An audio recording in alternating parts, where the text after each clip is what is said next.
Page 198 49મી ગાથા ઉપરનું પ્રવચન ચાલે છે. આ નિશ્ચય નહીં અને વ્યવહાર નહીંના ઉપાદેયપણાનું પ્રકાશન કથન છે. હવે ટીકામાં ઉપાદેય શબ્દ છે ના આપણે આ કર્યું ને. હા, 199માં પોતાને કથનચિત વિભાવ પર્યાયો વિદ્યમાન છે એવો સ્વીકાર જ જેના જ્ઞાનમાં ન હોય તેને શુદ્ધાત્મ દ્રવ્યનું પણ સાચું જ્ઞાન હોઈ શકે નહીં. છે એનું જ્ઞાન ભલે ન હોય પરંતુ પર્યાયો પરપણે પણ તે છે તો ખરી ને. પર્યાય અવસ્તુ છે એમ નથી. અહીં કહે છે કે આવો સ્વીકાર પણ જે જ્ઞાનમાં જાણવામાંથી પણ ઉડાડે તો તે જૈન મતમાં નથી. પર્યાયને ઉપાદેય માટે ઉડાડે તે તો ઇષ્ટ છે પરંતુ જ્ઞાનમાં સ્વીકાર ન હોય તેને શુદ્ધ આત્મદ્રવ્યનું પણ સાચું જ્ઞાન હોઈ શકે નહીં. કોઈ કહે કે અમારે ભેદનું શું કામ, અમારી સામે પર્યાયનું નામ લ્યોમાં. આવા જીવોને પર્યાયનું નામ લેતા આવા જીવોને સુખ ચડી જાય. પર્યાયનું નામ હજુ લે ને ત્યાં તો સુખ ચડી જાય એટલે તેને પર્યાય પ્રત્યે દ્વેષ આવે છે. ભેદ પ્રત્યે જેને દ્વેષ આવે છે તેને અભેદનું જ્ઞાન થઈ શકતું નથી અને અભેદ પ્રત્યે જેને રાગ આવે છે તેને પણ આત્માનો અનુભવ થતો નથી. શબ્દ છે શુદ્ધ આત્મદ્રવ્યનું પણ શું કહે છે પર્યાયનું જ્ઞાન સાચું નથી તેને શુદ્ધ આત્મદ્રવ્યનું જ્ઞાન નથી. જેને પર્યાયનું સાચું જ્ઞાન નથી તેને શુદ્ધ આત્મદ્રવ્યનું જ્ઞાન પણ સાચું હોઈ શકે નહીં. એટલે જ્યાં દ્રષ્ટિનો વિષય આવ્યો ને ત્યાં એકાંતે ચડી ગયા કે ભાઈ પર્યાયથી રહિત છે પર્યાયને અલોક આકાશમાં મોકલી દીધી તો પછી ઉપદેશ નકામો પડે ને કે ભાઈ તમારી અશુદ્ધ પર્યાય છે ને શુદ્ધ પ્રગટ કરો એ ઉપદેશ નકામો થાય. એટલા માટે એમ કે છે કે પર્યાય દ્રવ્ય ઉપર રાગ નહીં પર્યાય ઉપર દ્વેષ એવું મધ્યસ્થ થઈ અને જ્ઞાન સ્વીકારે છે. બરોબર, ત્યારે દ્રષ્ટિ સાચી થાય. જો જ્ઞાન ને ઉડાડે તો દ્રષ્ટિ એ ખોટી થાય અને સાચું જ્ઞાન ન થાય. દ્રવ્ય વિના પર્યાય ને પર્યાય વિના દ્રવ્ય ની એ આગમની વાત રાખી અને દ્રવ્ય દ્રષ્ટિની વાત કરે. હવે આના પછીના ગાથા જે 50મી આવવાની છે ને એ બહુ હાઈડોસ છે એટલે એની પહેલા આ ભૂમિકા તૈયાર કરી દે કે આ બધું રાખી અને પછી તમે એ હાઈડોસ કરો. એટલે બેન આમાં દ્રવ્યનો રાગ નહીં એ બરાબર અને પણ દ્રવ્યની રુચિ તો પછી રુચિ અને રાગમાં ફરક કઈ રીતે કરવાનો? દ્રવ્ય પ્રત્યે રાગ એટલે પર્યાય પ્રત્યે દ્વેષ થઈ ગયો. એટલે રાગ નહીં હોવું પણ રુચિ તો હોવી જોઈએ ને. એ તો કે છે કે તમે આવ્યું ને આગળ શું આવ્યું અહીંયા આવ્યું કે આ કે જાણવામાંથી ઉડાડે તો તે જૈન મતમાં નથી. ભેદ પ્રત્યે ઉપાદેય માટે ઉડાડે છે કે તો ઈષ્ટ છે. બરોબર, ઉપરના પેરેગ્રાફ પર્યાયને ઉપાદેય માટે ઉડાડે ઈષ્ટ છે તો પર્યાયને ઉડાડી તો દ્રવ્યને સ્થાપ્યું ને. પર્યાયને ઉપાદેય માટે ઉડાડે તો એટલે દ્રવ્યને ઉપાદેય કરવો છે માટે પર્યાયને ઉડાડે. દ્રવ્યને સ્થાપે ઉપાદેય પણ સ્થાપે તો પર્યાયને ઉપાદેય પણ ઉડાડે છે. હા, બરોબર. તો ઈ કઈ એમાં ઉપાદેય છે એ રાગવાચક નથી, અપેક્ષાવાચક છે. અને એ છે એ દ્વેષવાચક નથી, ઉપેક્ષાવાચક. હા, બરોબર. એટલે પર્યાયને ઉપાદેય માટે ઉપાડે એ તો ઈષ્ટ જ છે. ત્યારે તો તને એવી ડર ન રાખ્યો સાંખ્યમત થઈ જાય. પર્યાય થી સર્વતા રહિત છે ભગવાન આત્મા એમ માનીશ તો હું સાંખ્યમાં થઈ જઈશ એવો ડર નહીં રાખવાનો, કારણ કે તમારા માથે ગુરુ બેઠા છે એટલે એ તરત જ બતાવશે કે જે સમયે પર્યાયથી રહિત તમે જુઓ છો એ જ સમયે પર્યાયથી સહિત થશે, તો પર્યાય વિનાનું દ્રવ્ય ક્યાં રહ્યું? બરોબર. મિથ્યાત્વનો વ્યય થયો ત્યારે દ્રવ્ય તો હતું જ, અને સમ્યકત્વનો ઉત્પાદ થયો ત્યારે દ્રવ્ય તો છે, એમાં કઈ આવિર્ભાવ તિરોભાવ નથી થતો દ્રવ્યમાં, તો એ તો પ્રગટ જ રહે એમ. એટલે એને ઉપાદેય કરો તો પર્યાયને ઉપાદેયમાંથી એને ઉડાડી કરો, બરોબર. એટલે એ ઉડાડી તો એને દ્વેષ નથી એમાં, અને ઓના પ્રત્યે રાગ નથી. હવે પછીની જે ગાથા આવશે એમાં દ્રવ્ય ઉપાદેય છે, પર્યાયને એ છે. તો એ ઉપાદેય છે એ રાગવાચક નથી, અને એ છે દ્વેષ વાચક મધ્યસ્થ.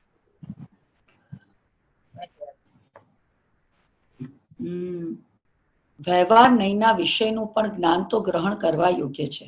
વ્યવહાર નહીંના વિષયનું પણ એટલે કે વ્યવહાર નહીંનો વિષય ભેદ પર્યાય છે, પછી તે વ્યવહાર પરાશ્રિત હો કે ભેદાશ્રિત હો, એવા અસદભૂત ને સદભૂત વ્યવહાર નહીંનો વિષય જ્ઞાનમાં ગ્રહણ કરવા યોગ્ય છે. વ્યવહાર નહીંનો વિષય ભેદ છે એ વિષયોનું જ્ઞાન પણ ગ્રહણ કરવા યોગ્ય છે. આ ઉપાદેયનો અર્થ ચાલે છે. હવે જો એનો વ્યવહાર નહીંના વિષયને જ્ઞાનમાં ગ્રહણ ન કરવું હોય તો મતાર્થ લોકો એવું કે ભાઈ તમે એમ કહો છો કે કેવડી ભગવાન ઉપચરિત અસદભૂત વ્યવહાર નહીંથી લોકાલોકને જાણે, બરોબર. તો ઉપચરિત એટલે વ્યવહાર થઈ ગયો, અસત્યાર્થ એટલે જૂઠું થઈ ગયું, વ્યવહાર નહીં એટલે એને એમ છે નહીં એમ કીધું, એટલે કે તમારા કેવડી ભગવાન લોકાલોકને નથી જાણતા એમ તમે જ કહો છો, એટલે તમારા ભગવાન સર્વજ્ઞ નથી એમ નક્કી થઈ ગયું. તો હવે જો આનું જ્ઞાન ન હોય ને તો એ થોથવાઈ જાય. આપણે એમ કહીએ કે કેવડી ભગવાન લોકાલોકને નથી જાણતા, એકાંતે પોતાના દ્રવ્ય ગુણ પર્યાયને જાણે છે, લોકાલોકને સન્મુખ થઈ નથી જાણતા. તો સન્મુખ છે એ આત્માથી માટે. પછી મતાર્થના ખંડન માટે એમ કીધું કે જાણે તો છે પણ તન્મય થઈને નથી, તો એ મતાર્થના ખંડન માટે કે આત્માથી માટે એ વાત બરોબર નથી. એટલા માટે જો એમ કે છે ને કે વ્યવહાર નહીં સદભૂત ને અસદભૂત બેનું જ્ઞાન હોવું જોઈએ. જ્ઞાન હોય તો તમે એનો નિષેધ કરી શકો મતાર્થ, જો જ્ઞાન હોય તો પછી તમે એમ કહે કે આ શું છે આપણી વાત ખોટી છે એમ. મતાર્થની વાત એવી બળવાન રીતે આવે ને કે આપણે એનો સામનો ન કરી શકીએ, એટલે બે નું જ્ઞાન હોવું જોઈએ, વ્યવહાર ને વ્યવહારને ઉપાદેય એમ લખ્યું છે ને, ઉપાદેય એટલે ગ્રહણ કરવા યોગ્ય, ગ્રહણ કરવા યોગ્ય એટલે જાણવા યોગ્ય, તે ઉપાદેયનો અર્થ છે. જાણેલો પ્રયોજનવાન તે ઉપાદેયનો અર્થ ચાલે છે. વ્યવહાર નહીંના વિષયનું પણ જ્ઞાન તો ગ્રહણ કરવા યોગ્ય છે. ઇન્ટુ કોમા કર્યું છે ને, વ્યવહાર નહીંના વિષયનું પણ એટલે દ્રવ્યનું જ્ઞાન કરવા જેવું છે, પરંતુ સાથે સાથે પર્યાયોનું જ્ઞાન પણ ગ્રહણ કરવા યોગ્ય છે, એટલે જાણવા યોગ્ય છે. આ ગ્રહણનો ને ઉપાદેયનો અર્થ ચાલે છે. વ્યવહાર જાણેલો પ્રયોજનવાન લખ્યું છે ને, એટલે અહીંયા જણાયેલો પ્રયોજનવાન લેવાનું છે. એટલે પ્રતિભાસ થાય છે તમારા જ્ઞાનમાં, તમારી પર્યાયમાં રાગ છે એનો, બરોબર. તો એ અતિન્દ્રિય જ્ઞાનમાં પ્રતિભાસ રૂપ જાણવું તો છે જ, પણ ઉપાદેયપણે જાણવું નથી, લક્ષપૂર્વક જાણવું નથી, ઉદ્યોગાત્મકપણે જાણવું નથી, બરોબર. અને સાધકનું સમ્યક ઇન્દ્રિય જ્ઞાન છે એ રાગને ઉપયોગાત્મકપણે જાણે છે, અતિન્દ્રિય જ્ઞાન છે એ પ્રતિભાસ રૂપ જાણે. એટલે આપણે 75મી ગાથામાં કીધું ને કે રાગ કર્મ નથી, રાગ ને જાણનારું જ્ઞાન છે એ પણ કર્મ નથી, પણ રાગ જેમાં જણાય છે એવું જ્ઞાન કે જે જ્ઞાનને પ્રસિદ્ધ કરે છે.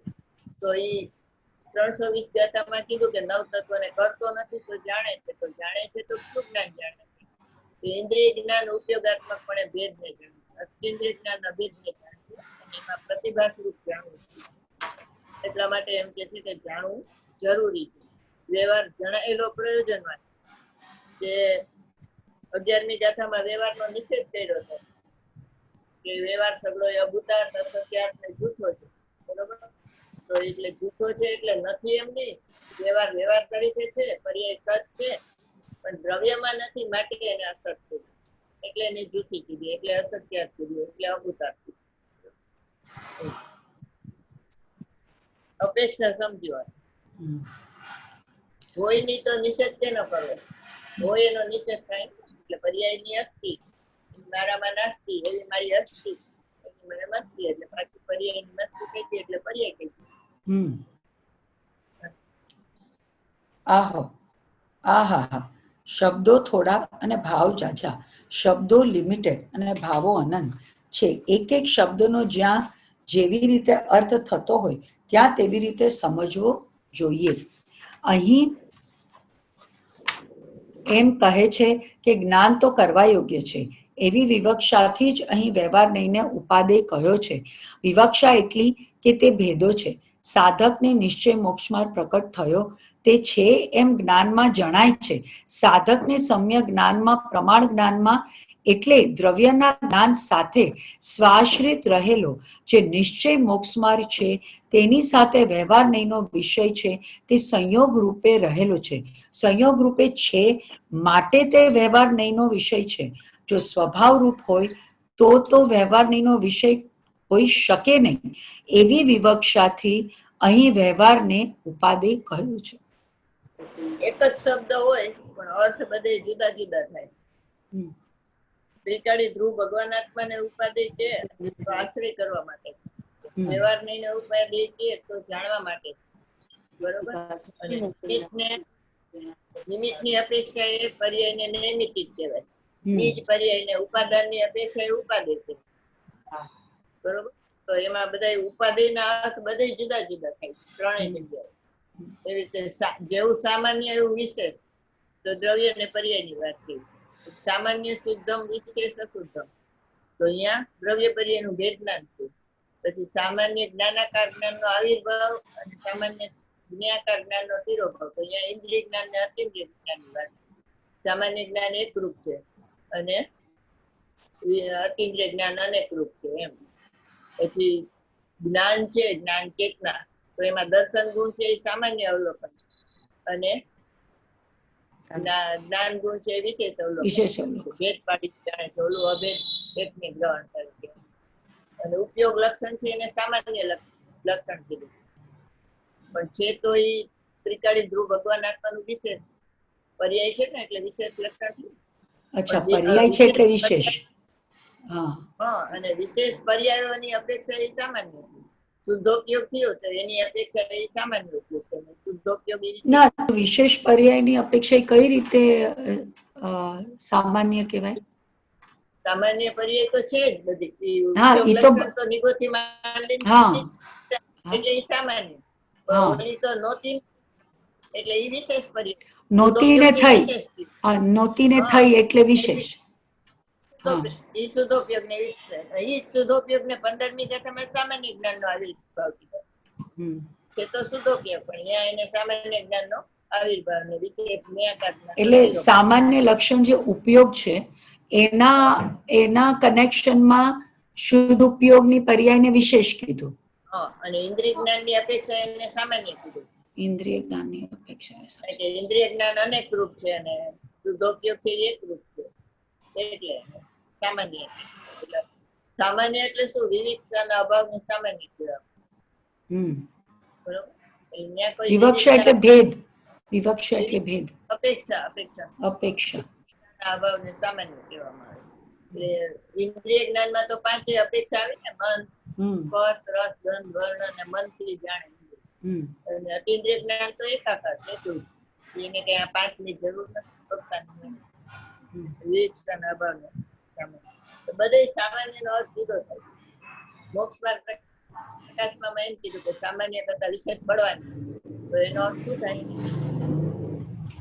એમાં સામાન્ય ત્રિકાળી ધ્રુવ ભગવાન આત્મા લીધો ને, એટલે વિશેષ પર્યાય તો સામાન્ય કરતા ધ્રુવ કોઈ દી હોય સામાન્ય કરતા વિશેષ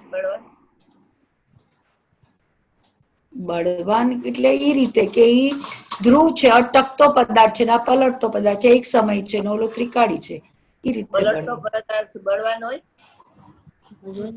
પણ એમાં અનુભવ છે ને, અનુભવ એમાં જ આવે ને. પણ તો એક જ સમયનો છે, ઓલો તો પણ અનુભવ ન થાય તો ત્રિકાળી ધ્રુવની ખબર કોને પડે? કૃપાળી વિશેષ બળવાન એનો અર્થ એમ છે કે સામાન્ય જાણકારી કરતા વિશેષ જાણકારી હોય ને એ બળવાન. એટલે જીવને આપણે કહી તો જીવ એક જ પ્રકારનો છે, એમ આપણે કીધું ને તો એ સામાન્ય જાણકારી છે. બધાનો જીવ એક પ્રકારનો છે ને, એ સામાન્ય જાણકારી. હવે જીવના 2 પ્રકાર છે એમ કયો તો સંસારી ને સિદ્ધ. પછી જીવના 5 પ્રકાર છે, તો એકેન્દ્રી, બેન્દ્રી, ચોરેન્દ્રી, એમ એમ ભેદ પાડતા જાઓ એમ જીવની વધારે ખબર પડતી જાય. તો સામાન્ય કરતા અચ્છા, ઈ રીતે સામાન્ય કરતા હશે. બરોબર. ત્યાં સામાન્ય એટલે ત્રિકાળી ધ્રુવ ભગવાન આત્મા નહીં ને પર્યાય નહીં. બેય નહીં, પાછું બેય નહીં.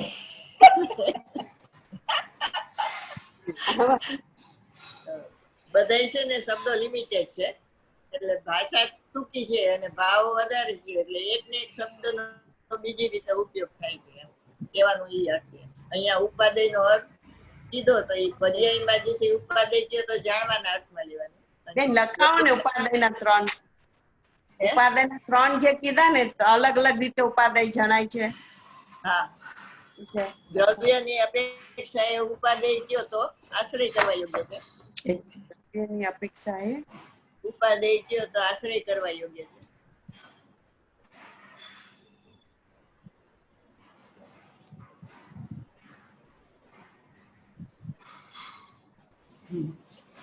નિશ્ચય નહીં ને વ્યવહાર, નિશ્ચય નહીં ને વ્યવહાર નહીં ને ઉપાદેય કયો તો એ જાણવાની અપેક્ષા છે. બીજું બીજું નિશ્ચય નહીં ને વ્યવહાર નહીં ને ઉપાદેય કયો તો એ જાણવાની અપેક્ષા છે. નિશ્ચય નહીં ને વ્યવહાર નહીં એટલે પર્યાય ને. નિશ્ચય નહીં ને વ્યવહાર નહીં બે. નિશ્ચય નહીં છે એ દ્રવ્યની વાત કરે છે, વ્યવહાર નહીં એ પર્યાયની વાત કરે છે. એ બે ને એક સાથે લ્યો તો એ જ્ઞાનનો વિષય થઈ ગયો ઉપાદેય પણ, એટલે એ જાણવાના અપેક્ષા છે. એટલે આમાં શું લખો? નિશ્ચય નહીં ને વ્યવહાર નહીં, ઉપાદેય કયો તો એ જાણવાની અપેક્ષા છે.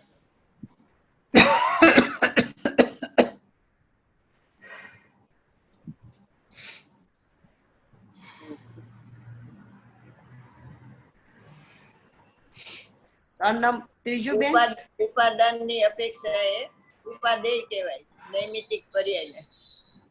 નિમિત્તની અપેક્ષા એ નૈમિતિક કહેવાય અને ઉપાદાનની અપેક્ષા એને નૈમિતિક ઉપાદેય કહેવાય. ઉપાદાનની અપેક્ષા એ ઉપાદેય કહેવાય, ઉપાદેય. અને નિમિત્તની અપેક્ષા એ જ પર્યાયને નૈમિતિક કહેવાય. જેને ઉપાદેય કીધું ને એ જ પર્યાય નૈમિતિક છે. નિમિત્તની અપેક્ષા એ નૈમિતિક કહેવાય. હા, જેને આપણે ઉપાદેય કીધું ને એ જ પર્યાય નૈમિતિક કહેવાય. આવી રીતે 3 ઉપાદેય જાણવાના. હા, હા, એટલે એમ કીધું ને કે શબ્દો થોડા ને ભાવ જાજા છે, શબ્દો લિમિટેડ ને ભાવ અનંત છે. એટલે એક એક શબ્દનો જ્યાં જેવી રીતે અર્થ થતો હોય તેવી રીતે સમજવું, જ્યાં જ્યાં જે જે યોગ્ય છે ત્યાં સમજવું, એમ ત્યાં ત્યાં તે આચરે આત્માથી. જેમ તેમ અહીંયા હવે વ્યવહાર નહીં ને ઉપાદેય કીધો તો આશ્રય કરવા માટે ઉપાદેય નથી કીધો, જાણવા માટે કીધો છે. બરોબર.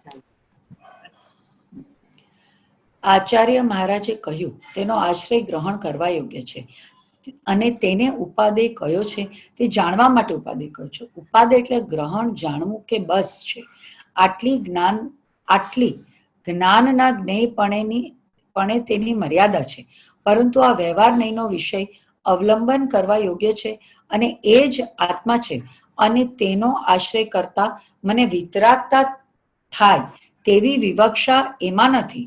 વ્યવહાર નહીંના વિષયનો આશ્રય કરાવતા નથી, તેનો વધારે ખુલાસો કરે છે. એટલે આ 3 વસ્તુ ઉપાદેય કીધા ને તો આ 3 વસ્તુ નહીં લેવાની. વ્યવહાર નહીં ને ઉપાદેય કીધું એટલે એ અવલંબન કરવા યોગ્ય નથી, અને આ એ આત્મા છે એમ નહીં સમજવાનું, ને એનો આશ્રય કરતા મને વિતરાગતા પ્રગટ થાય એમ નહીં સમજવાનું. કારણ કે શાસ્ત્રમાં તો એવા શબ્દ આવશે કે વ્યવહાર સાધન છે ને નિશ્ચય સાધ્ય છે, પણ એનો અર્થ વ્યયરૂપ કારણ છે અથવા તો ભૂત નિગમને કહેવામાં આવ્યું. નિમિત્તનું જ્ઞાન કરાવવા કીધું. વ્યવહાર નહીંનો જે વિષય છે ભેદ, તેના 2 પ્રકાર છે, પરાશ્રિત અને ભેદાશ્રિત. આપણે ગુરુદેવના વાંચનમાં આવ્યું હતું કે વ્યવહાર પરાશ્રિત છે, એક વ્યવહાર પરાશ્રિત છે અને એક વ્યવહાર પર્યાય આશ્રિત છે. પરાશ્રિત વ્યવહારને શુભ ભાવ કહેવાય અને પર્યાયનો ભેદ એ પણ વ્યવહાર નહીંનો વિષય કહેવાય અને ગુણ ગુણીનો ભેદ એ પણ વ્યવહાર નહીંનો વિષય છે. એક પર્યાય આશ્રિત વ્યવહાર છે અને એક ભેદાશ્રિત વ્યવહાર છે. તે સદભૂત વ્યવહાર છે. પરાશ્રિત વ્યવહાર છે તે અસદભૂત વ્યવહાર છે જે સાધકનો શુભ ભાવ છે. તેમનો આશ્રય ગ્રહણ કરવા યોગ્ય છે તેવી વિવક્ષા નહીં. વ્યવહાર નહીંના વિષયનો આશ્રય આલંબન વલણ સન્મુખતા ભાવના તો છોડવા યોગ્ય છે એમ સમજાવવા 50મી ગાથામાં વ્યવહાર નહીંને સ્પષ્ટપણે હે કહેવામાં આવશે. અહીં આ ગાથામાં ઉપાદેય કયો તેનો અર્થ કર્યો. નીચે પેરેગ્રાફ છે ને એમાં આ રીતે એટલે વ્યવહાર આપણે પરાશ્રિત અને ભેદાશ્રિત વ્યવહાર માટે દાખલો આપ્યો તો કયો આપ્યો તો સંગીતકાબેન? યાદ નથી? ભારતીબેન ને યાદ છે? હા, આપ્યો તો. આપ્યો તો એટલું ખબર છે. એમાં આપ્યું હતું ને અગ્નિનું. એક અગ્નિનું આપ્યું હતું ને બેન, લાકડાને અગ્નિ બાળે છે ને. હા બોલો, કોને પરાશ્રિત કહેવાય કોને ભેદાશ્રિત કહેવાય? પરાશ્રિત એટલે અગ્નિ લાકડાને બાળે અને અગ્નિ તે અગ્નિ તો ઓલું બાળે છે. જઈને જાણે તે જ્ઞાન તે પરાશ્રિત આ રીતે મળી ગયું. હા, હું પછી કરું તમને. અગ્નિ છે.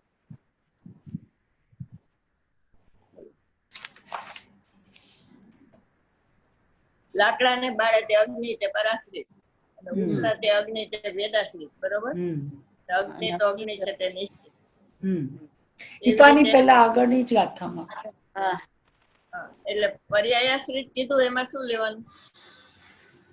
એટલે પર ને આશ્રિત છે જે પર્યાયાશ્રિત પરને લાકડાને બારે તે આમાં લખાયું છે. એ તો પતી ગયો. પર્યાયાશ્રિત નું પૂછ્યું. આશ્રિત. બોલો ભેરીબેન.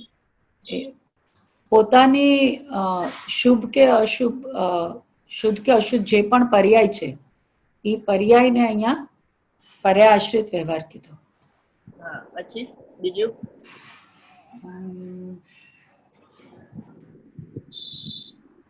એક તો પરા અને એક પર્યાય આશ્રિત છે.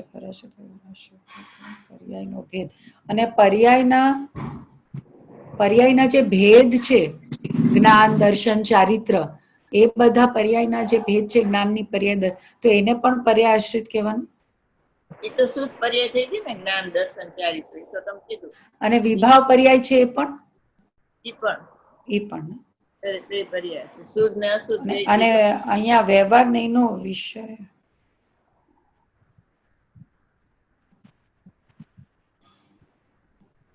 ગુણગુણીનો ભેદ પણ વ્યવહાર હા, એ પર્યાય આશ્રિત. એ પર્યાય આશ્રિત.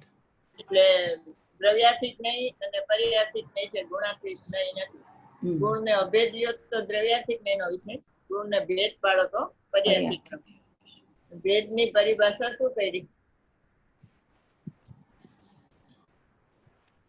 પર્યાય એટલે ભેદ. ભેદ ની પરિભાષા જે ખંડ ખંડ છે તે ભેદ. 14મી ગાથા નિયમ સારની કાઢો, એમાં પર્યાય ની વ્યાખ્યા લખી છે. હા, આપણે કરી બરાબર. તમે લખાવી છે. એક મિનિટ લઈ આવો. બધી તરફથી ભેદ ને ગ્રહણ કરે છે ને પર્યાય છે. બરોબર?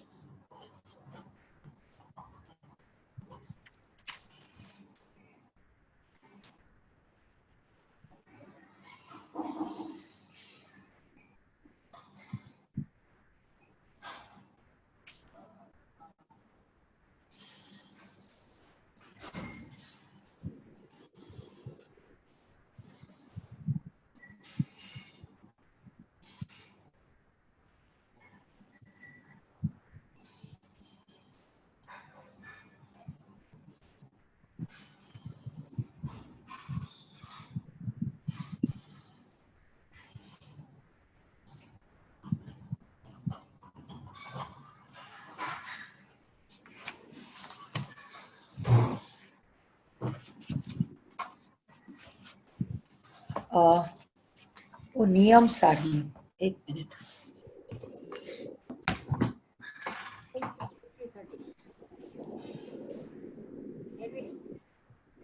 સંસ્કૃતમાં છે 14મી ગાથા કાઢો. સંસ્કૃતની લીટી છે 33, 34. 14મી ગાથામાં ટીકામાં એમાં સંસ્કૃતમાં પરિસંતાત વેદમ ગચ્છતિ ઇતિ પર્યાય. મળ્યું?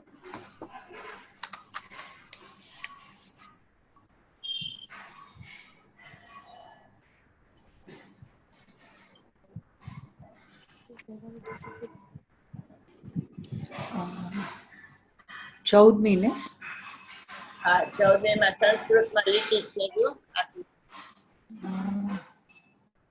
ગુજરાતી છે એની વચ્ચે છેલ્લે છે ઈ લાઈન. હા વચ્ચે. ગુજરાતી વચ્ચે છેલ્લી લાઈન. 14. હા એક તો મોટી, નીચે જ નીચે. મોટી જ. તમારો અરે અવાજ હું તો આમાં જોઉં છું હવે, એટલે કેમાં જોવો છો? મારા ફોનમાં. નિયમસર નો મળ્યું? આ નિયમસાર છે, હવે હું બીજું લઈ આવી કઈ ભેગું. માસી બોલે છે પણ માસી નું સંભળાતું નથી. પરિસમતા હા ઈ પરિસમંતાત. ગચ્છતિ. આજ પાછો અવાજ ક્યાં ધીમો થઈ ગયો? એ મમ્મી છે ને કઈક જુદી રીતે જ 13મી ગાથા પતિ, હવે 14મી ગાથા શ્લોકાર્થ. મમ્મી બોલે છે બરોબર બોલે છે. વ્યાખ્યા પરિસમંતાત વેદમ ગચ્છતિ. પેજ 34 માં. પછી ગુજરાતી છે ને એમાં વચ્ચે છેલ્લે છે. હા, પરિસમંતાત ભેદ મેતિ ગચ્છતિતિ પર્યાય. અર્થાત જે સર્વ તરફથી ભેદને પામે તે પર્યાય. ગુરબેસ ને પર્યાય દે બે આવી.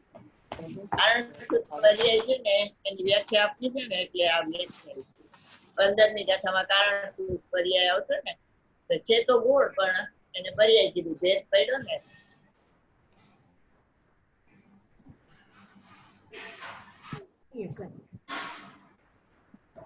મળી ગયું હા મળી ગયું. દ્વિતીય કરી છે એમ પણ. ઓકે, હવે ચાલો ગ્રહણ કરવા યોગ્ય એટલે છે તેમ જાણવા યોગ્ય તેટલો ઉપાદેયનો અર્થ છે. આ સમજાવવા 50મી ગાથામાં સ્પષ્ટપણે વ્યવહારને હે કહેવામાં આવશે.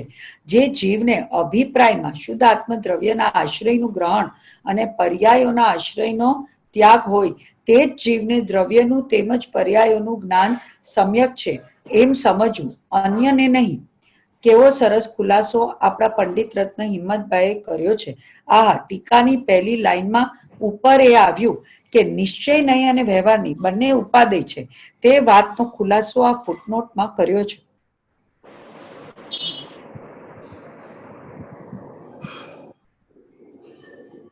એટલે સમ્યક એકાંત પૂર્વક સમ્યક અનેકાંત થાય ને ત્યારે નિશ્ચય નહીં ને વ્યવહાર નહીં બે નું જ્ઞાન છે ને એ ઉપાદેય થાય એટલે કે જાણવા યોગ્ય થાય.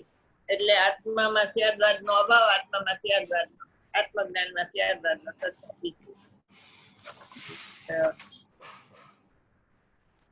જીવને અભિપ્રાયમાં શુદ્ધાત્મ દ્રવ્યના આશ્રયનું ગ્રહણ અને પર્યાયના આશ્રયનો ત્યાગ હોય તે જ જીવને દ્રવ્ય અને પર્યાયનું જ્ઞાન સમ્યક છે.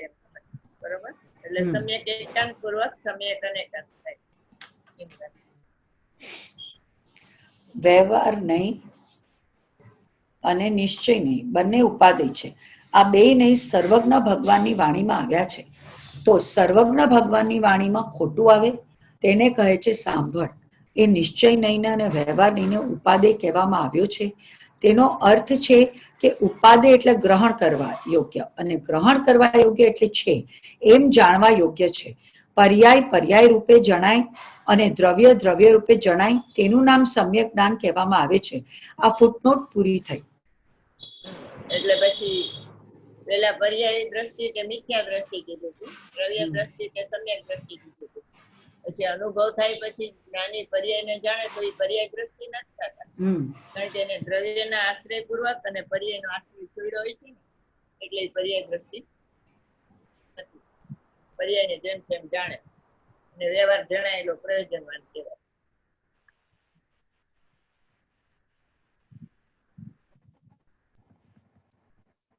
પૂર્વે જે વિભાવ પર્યાયો વિદ્યમાન નથી એમ પ્રતિપાદન કરવામાં આવ્યા છે તે બધા વિભાવ પર્યાયો ખરેખર વ્યવહાર નહીંના કથનથી વિદ્યમાન છે.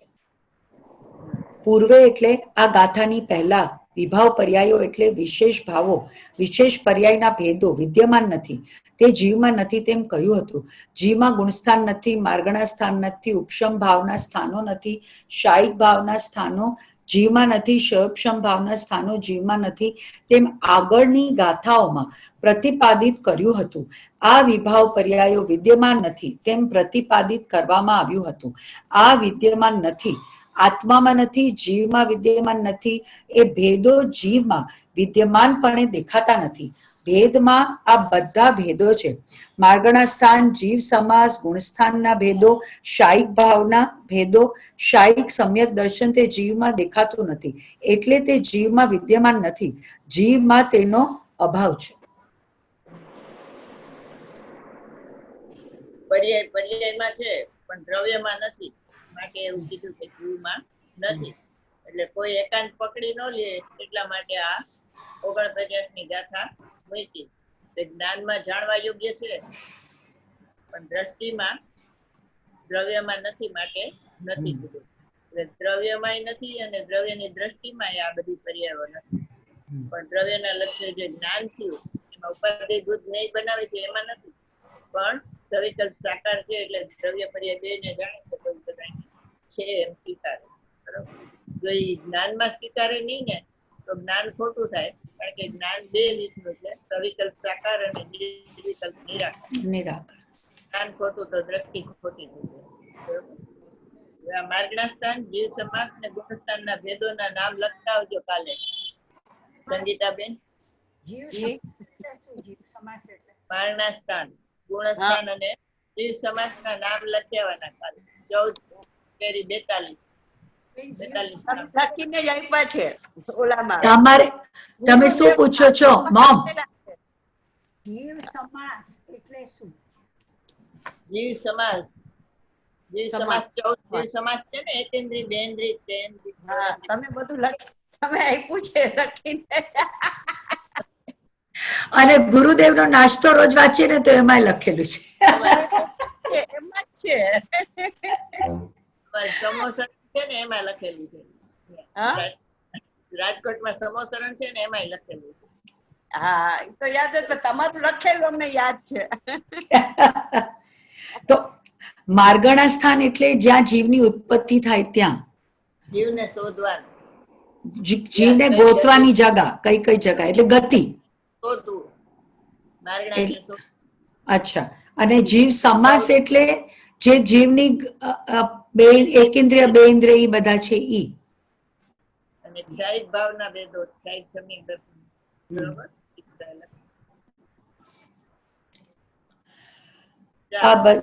આ બધા વિભાવ પર્યાયો જીવમાં નથી. આ વિભાવ પર્યાયો વિદ્યમાન નથી તેમ પ્રતિપાદિત કરવામાં આવ્યું છે. આગળ કહ્યું ને કે આ બધા ભેદો જીવમાં નથી, તેમાંથી સાંખ્ય મત ઉત્પન્ન થઈ ગયો.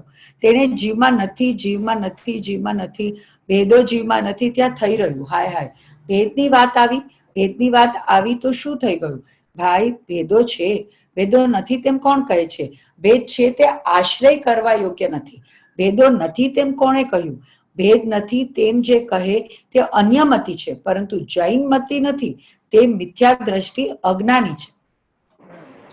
એટલે દ્રવ્ય ને જ માને ને પર્યાય ને ન માને તોય અનુભવ ન થાય. એટલે પર્યાય ને માને, દ્રવ્ય ને ન માને તોય અનુભવ ન થાય. દ્રવ્ય પર્યાય ને જેમ જેમ માને તો એને વિષય પ્રતિબંધ નો દોષ ટળી જાય. બરોબર. પર્યાય ને એકલી માને તો પછી દ્રવ્ય જ નથી તો પર્યાયના નાશથી દ્રવ્યનો નાશ થઈ જાય. એટલે બૌદ્ધમતી શું કે છે, આ ભાવમાં જેને પાપ કર્યું એ નરકમાં ભોગવે એ બીજો આત્મા છે અને આ બીજો આત્મા છે એમ. એટલે પાપ કરે છે કોક અને ભોગવે છે કોક. તો એવું નથી, દ્રવ્ય તો એનું કન્ટિન્યુ છે. તો બરોબર, એટલે જે કરનારો હતો પાપ એ જ ભોગવનારો એવું. અને આ વેદાંત લોકો એમ કે છે કે ભાઈ પર્યાય છે જ નહીં, તો એમાં મિથ્યા દર્શનનો અભાવપૂર્વક સમ્યક દર્શન થવાનો અવકાશ નથી, અને સમ્યક દર્શનના અભાવપૂર્વક મોક્ષ થવાનો અવકાશ નથી. એટલા માટે એક સમયની પર્યાયને ન માને એ છ દ્રવ્ય સ્વરૂપ લોકને નથી માનતા. બરોબર, કેવળ જ્ઞાનને તમે ભેદથી જુઓ તો છ દ્રવ્ય સ્વરૂપ લોક આવે, એને જાણે છે કેવળ જ્ઞાનને આવે. અભેદથી જુઓ તો કેવળ નિજ સ્વભાવનું અખંડ વર્તે. એમ પ્રતિપાદિત કરવામાં આવ્યું હતું કે ભેદ બધા વિદ્યમાન નથી. આ ભેદો જીવમાં વિદ્યમાન નથી. આ બધા જે ભેદો કયા તે બધા શબ્દ વાપર્યો છે એ બધા વિભાવ પર્યાયો જીવમાં નથી. અને જુઓ તો ખરા કે વ્યવહાર નહીંની આગળ પણ ખરેખર શબ્દ લખ્યો છે. કોઈને એમ થાય કે આટલા દિવસ સુધી માંડ જ્યાં શુદ્ધ ભાવની વાત આવી હતી ત્યાં આ પર્યાયને જાણવાની વાત મૂકી. ભાઈ, આ આચાર્ય ભગવાનને સર્વજ્ઞ ભગવાનની કહેલી વાત છે. આ કોઈના ઘરની વાત નથી. એ બધા ભેદો એટલે વિભાવ પર્યાયો ખરેખર અસ્થિ રૂપે છે. જીવમાં ભેદો ભલે ન હો, જેમ જીવમાં પૂતગલ નથી, પરંતુ છ દ્રવ્ય છે, પૂતગલ છે, ધર્માસ્તિકાય, અધર્માસ્તિકાય, આકાશ ને કાળ, એ દ્રવ્યો જીવમાં વિદ્યમાન નથી એમ કહેવામાં આવ્યું હતું. વ્યવહારને એ જોવામાં આવે તો તે દ્રવ્યની હયાતી રહેલી છે. એમ કીધું વિભાવ પર્યાયો ખરેખર અસ્થિ રૂપ છે, એનો અર્થ શું થાય? એટલે એક પર્યાયની અસ્થિ તો છે ને, એમાં અસ્થિ રૂપે છે એનો અર્થ શું થાય? એમાં પર્યાયનું સત. હા, દ્રવ્ય સત, સત, પર્યાય સત, ત્રણ સત. નહીં અપેક્ષા એક સત, પ્રમાણથી એક સત્તા છે. ઉત્પાદ સત, વ્યય સત ને ધ્રુવ સત. ઉત્પાદ ને વ્યય ને ધ્રુવ ની અપેક્ષા નથી, ધ્રુવ ને વ્યય ને ઉત્પાદ ની અપેક્ષા નથી, વ્યય ને ધ્રુવ ને ઉત્પાદ ની, ધ્રુવ ને ઉત્પાદ વ્યય ની અપેક્ષા નથી. પ્રવચન સાર ની 101 ગાથા ની 107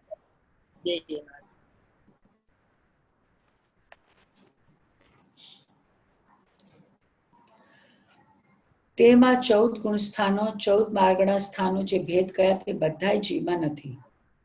ભેદો વિદ્યમાન નથી તેમ પ્રતિપાદિત કરવામાં આવ્યું હતું. આ વાત દ્રષ્ટિની મુખ્યતાથી, દ્રષ્ટિના વિષયની મુખ્યતાથી, ઉપાદેય તત્વની મુખ્યતાથી કહેવામાં આવી હતી. પરંતુ જાણવાની મુખ્યતાથી વિચારવામાં આવે તો ખરેખર વ્યવહાર નહીંના કથનથી વિદ્યમાન છે, વિદ્યમાન નથી અને વિદ્યમાન છે. આ જૈન દર્શનની વાત શાંતિથી, ધીરજથી, મધ્યસ્થ થઈને સાંભળવા જેવી અને સમજવા જેવી છે. કોઈ પક્ષમાં ખેંચાવા જેવું નથી. પક્ષને જાણીને તો ઓળંગવા જેવું છે, પક્ષમાં અટકવા જેવું નથી. એટલે વ્યવહાર નહીંનો પક્ષ છે ને એ અનંત સંસારનું કારણ છે. વ્યવહાર નહીં અનંત સંસારનું કારણ નથી. વ્યવહાર નહીંનો પક્ષ છે એ રખડાવે, પણ વ્યવહાર નહીં રખડાવે નહીં. વ્યવહાર નહીંના પક્ષ ની ના પાડી ને તો વ્યવહાર નહીંનો નિષેધ કરવો, એટલે પછી મિથ્યાત્વ થઈ જાય. પક્ષ એટલે આગ્રહ. પક્ષ એટલે વ્યવહાર નહીં છે નિશ્ચય નહીં નથી, એવું એકને સ્વીકારે બીજાને ન સ્વીકારે, પક્ષ. ખરેખર ને વ્યવહાર નહીંના કથન વ્યવહાર નહીંથી વિદ્યમાન છે. વ્યવહાર નહીંથી જોવામાં આવે તો વિદ્યમાન છે, એટલે કે તેની હયાતી છે. એની હયાતી આત્મપણે છે એમ ક્યાં કહ્યું છે? આત્મપણે હયાતી તો એકની જ છે. આ અનેક જે ભેદો અને પરિણામો છે તેની હયાતી આત્મપણે ભલે ન હો, પરંતુ તેના ભાવપણે તો હયાતી છે કે નથી? 7 તત્વરૂપ પર્યાયોનું ની હયાતી છે કે નથી? દ્રવ્યનું લક્ષણ શું છે ભારતીબેન? જાણું દેખું. દ્રવ્ય તો 6 આવી જાય, દ્રવ્ય કીધું એટલે 6 દ્રવ્યનું લક્ષણ. જાણવું એટલે તો જીવ દ્રવ્ય આવ્યું, તો જીવ દ્રવ્યનું લક્ષણ. સત હોવા પણ સત નું લક્ષણ શું? હોવું હોવું હે? પણ અસ્તિત્વ હોવું. અર્થ નથી પૂછતી, સત નું લક્ષણ પૂછી છું. છે ને છે. ઉત્પાદ વય ધ્રુવ. અર્થ, હા, ઉત્પાદય ધ્રુવયુક્તમ સત, ગુણ પર્યાય દ્રવ્ય, ઈ સત નું લક્ષણ. ટકીને પલટે ઈ. જૈન સિદ્ધાંત પ્રવેશિકામાં શું કીધું દ્રવ્યનું લક્ષણ? એટલે 6 દ્રવ્યના એટલે કે જે દરેક રૂપ કોઈને ગુણ હોય. હે? અરે જે ના એ નથી, એ તો ગુણનું છે, દ્રવ્યનું તો નથી. દ્રવ્યનું તો શું હતું યાર? દ્રવ્યનું દ્રવ્યનું ડેફિનેશન છે અનંત ગુણનો પિંડ. હા, ગુણોના સમૂહને દ્રવ્ય કહેવાય. ગુણોના સમૂહ. હા, રાઈટ. હવે તમે પાછું બાળકોથી લઈ ગયા. પણ આ એકચ્યુઅલી ખરેખર મેં તો જોયું છે, હું હર થોડા વખતે પાછું છે ને વાંચ્યું ઈ જૈન સિદ્ધાંત પ્રવેશિકા, કારણ કે બધા કઈ યાદ નથી રહેતા અર્થ, પછી અડધા અર્થ ભૂલાય છે. એટલા સિમિલર ખાલી શબ્દ યાદ રહે, એટલે ટાંગો હલતો હોય કે એનો અર્થ શું તો કે ખબર. આ બેન કઈ અપેક્ષા પૂછે તો ઈ તો જવા દઈએ, અલગ વાત છે પાછી. વળી જેવો વ્યવહાર નહીંના કથનની 4 ભાવે પરિણતિ હોવાથી સંસારમાં પણ રહ્યા છે. શું કહે છે? સંસારી જીવોને તેની વ્યવહાર નહીંની પ્રધાનતાથી, ભેદની પ્રધાનતાથી જોવામાં આવે તો સંસારી જીવોને છે, પરંતુ સિદ્ધને નથી. સંસારી જીવોને આ 4 ભાવો, આ 4 વિભાવ ભાવો, જે ઉદય, ઉપશમ, ક્ષયોપશમ ને શાયિક, આ 4 વિભાવ ભાવે પરિણત હોવાથી સંસારમાં પણ રહ્યા છે. સંસારમાં શું રહેલું છે? આ પરિણામો કઈ નહીં, વ્યવહાર નહીં વિદ્યમાન પર્યાય, જે એક સમયનું સત છે, તે કાંઈ અવસ્તુ નથી. સ્વની અપેક્ષાએ અવસ્તુ છે, તેની અપેક્ષાએ તે વસ્તુ છે. એક સમયનો પર્યાય તે સત છે. 4 વિભાવ ભાવ પર્યાયો સત છે. સત એટલે હોવા પડે છે, ચારે ચાર. અર્યંત સંસારી છે કે સિદ્ધ? બોલો બેન. અરિહંત હજી આ સશરીર છે, એટલે સંસારી તો કહેવાય ને, સિદ્ધ ક્યાંથી કહેવાય? એને 4 ભાવ છે. એમને ભાવ કેવળ જ્ઞાન થઈ ગયા પછી 4 ભાવ ન હોય. કેટલા ભાવ? એક જ કેવળ જ્ઞાન. ઓ પરમ પરિણામી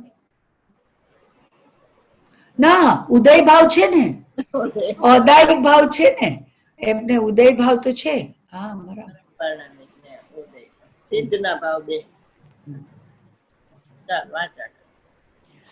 વિભાવ ભાવ કહેતા વિકારી ભાવ ન લેવો, પરંતુ વિશેષ ભાવ લેવો.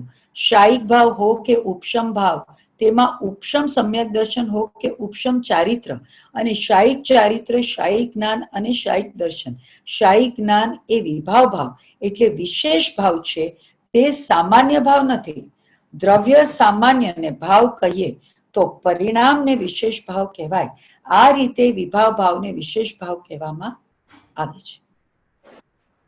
એટલે દ્રવ્યને સામાન્ય ભાવ કયો તો પર્યાયને વિશેષ ભાવ કહેવાય, અને અનાદિ અનંત જ્ઞેય છે ઈ સામાન્ય કયો તો આ સાદી ઓલું થઈ ને અધ્યાત્મ પ્રમાણ ને આગમ પ્રમાણ ઈ વિશેષ થઈ ગયો. બરોબર. ઉદ્યોગ લક્ષણ ને સામાન્ય કયો તો આ બધા વિશેષ ભાવ થઈ ગયા. એટલે આ તો શાયિક જ્ઞાન પણ વિશેષ ભાવ થઈ ગયું, વિભાવ. વિશેષ જ છે. શાયિક ભાવમાં વિકાર નથી, એ તો વિતરાગી પરિણામ છે. જે કૈવલ્ય જ્ઞાન, અનંત દર્શન, અનંત સુખ, તે પરિપૂર્ણ પર્યાયો છે. હવે તેને સામાન્યની સાથે સરખાવવામાં આવે ત્યારે દ્રવ્યને સામાન્ય કહીએ અને બાકી બધા પરિણામને વિશેષ ભાવ કહેવામાં આવે છે. વિભાવ એટલે વિશેષ ભાવ, પરંતુ તે સામાન્ય ભાવ નહીં. 14મી ગાથામાં વિશેષ કોને કીધું?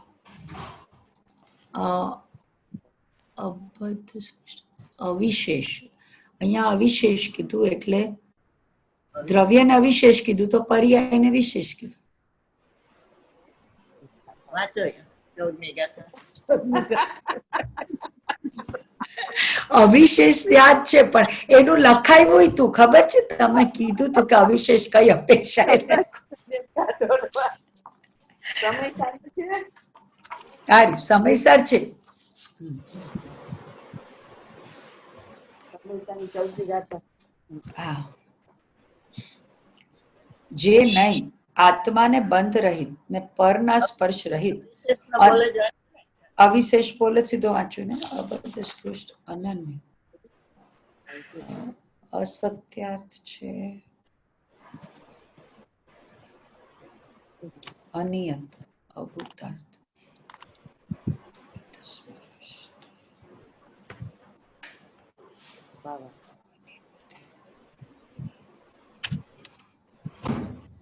નિયત પછી આવશે. અનિયત પછીનો બોલાવશે ને તો સંયુક્ત. આ વિશેષ જેમ સુવર્ણનો ચીકણાપણું, પીળાપણું, ભારેપણું આદિ ગુણરૂપ ભેદોથી અનુભવ કરતા વિશેષપણું ભૂતાર્થ છે, સત્યાર્થ છે, તો પણ જેમાં સર્વ વિશેષો વિલય થઈ ગયા છે એવા સુવર્ણ સ્વભાવની સમીપ જઈને અનુભવ કરતા વિશેષપણું અભૂતાર્થ છે, અસત્યાર્થ છે. એવી રીતે આત્માનો જ્ઞાન દર્શન આદિ ગુણરૂપ ભેદોથી અનુભવ કરતા વિશેષપણું ભૂતાર્થ છે, સત્યાર્થ છે, તો પણ જેમાં સર્વ વિશેષો વિલય થઈ ગયા છે એવા આત્મા સ્વભાવની સમીપ જઈને અનુભવ કરતા વિશેષપણું અભૂતાર્થ છે, અસત્યાર્થ છે. કોને કીધું વિશેષ? આત્મ સ્વભાવના અનુભવને વિશેષ કીધું. તો પણ જેમ સર્વ વિશેષો વિલય થઈ ગયા છે એવા આત્મ સ્વભાવની અનુભવ કરતા, એટલે એની પહેલા જે છે ને જ્ઞાન દર્શન આદિ ગુણરૂપ ભેદો એ વિશેષ. કોને કીધું વિશેષ? ગુણને અહીંયા વિશેષ કીધું. ગુણ ભેદ ને વિશેષ. ગુણ ભેદ ને પર્યાય ને છે. ગુણ ભેદ ને વિશેષ. એટલે ગુણ ભેદ ની ગાથા કેટલી કીધી હતી બોલો? હા, ઈ તો મેં લખી છે. હવે આ બધું જે લખ્યું છે ને એ બાયહાટ ચાલુ કરવું પડશે બેન.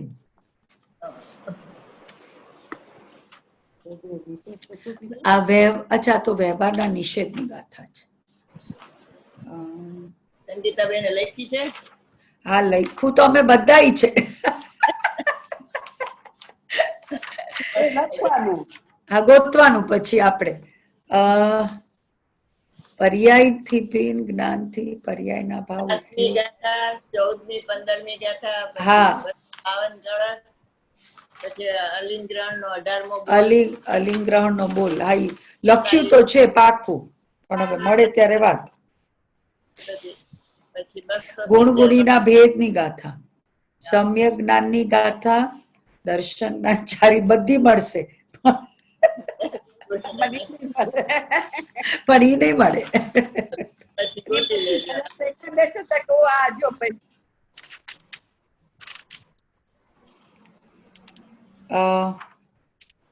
સાધકની સવિકલ્પ હાલો, અજ્ઞાનની કાંઈ ગાથા. વાંધો નહીં. પછી ગોતી લેજો. હા, ગુણગીનીના ભેદની ગાથા કીધી. ગુણ ભેદ ગુણભેદની ગાથા. સમયસાર 7મી ગાથા, 7, 14, 14, 15 અને 7મી બી દખાવી છે તમે બેન. હા, 15 પછી 270 કળશ છે, 252 કળશ, 52 કળશ. અલિંગ્રહણ નો 18મો બોલ. અલિંગ્રહણ નો 18મો બોલ. 18મો બોલ. હા, બરાબર, 18મો. 47 શક્તિ. હા, ગાથ- 47 શક્તિ, બરાબર. ગાથા 7, હવે ગાથા 7, ગાથા 14, 15, ગાથા 15, શ્લોક 272, 270, 270, પોતે 252. કળશ છે. 252 કળશ. પછી મને અલિંગ્રહણ નો બોલ. 18મો. 47 શક્તિ. હા, કળશ 18 કીધું. અલિંગ ગ્રહણ નો 18મો બોલ. કળશ કેટલા મૂકી દો? 252 270 અને 270.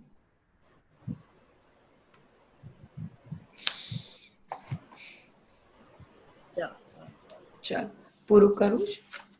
10 વાગ્યા. જાવાની તે જ્ઞાન છે જે લોકાલોક સોવાણી મસ્તક સદા લેતો જય જય જય. જય